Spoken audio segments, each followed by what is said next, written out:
Army Sergeant Bowe Bergdahl, who spent 5 years as a Taliban captive after abandoning his post in Afghanistan, pleaded guilty on Monday to desertion and misbehavior before the enemy. The 31-year-old faces a maximum penalty of 5 years in prison for desertion, and life in prison for misbehavior before the enemy, a rarely used charge applied when troops endanger other service members through misconduct. Bergdahl's guilty pleas were not part of a deal with prosecutors.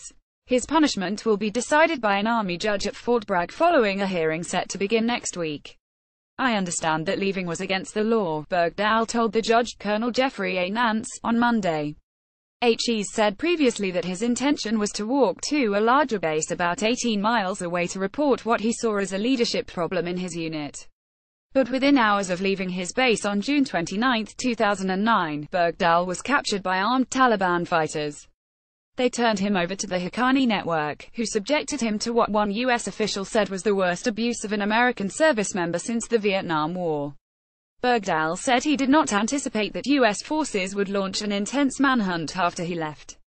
"I believed they would notice me missing, but I didn't believe they would have reason to search the one private," he said. Army prosecutors argue that the effort to find Bergdahl derailed the war effort, and left some searchers seriously wounded.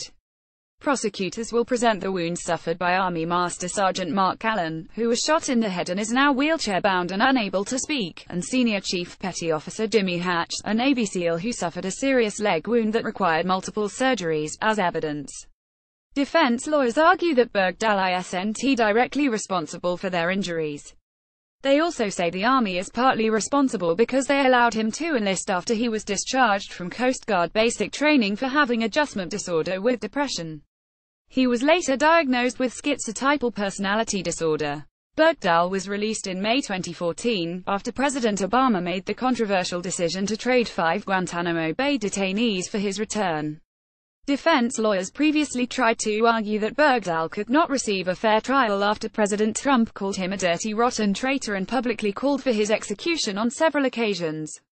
Colonel Nance said Trump's remarks were disturbing, but did not warrant dismissing the charges. In a newly released interview filmed by a British filmmaker last year, Bergdahl criticized Trump.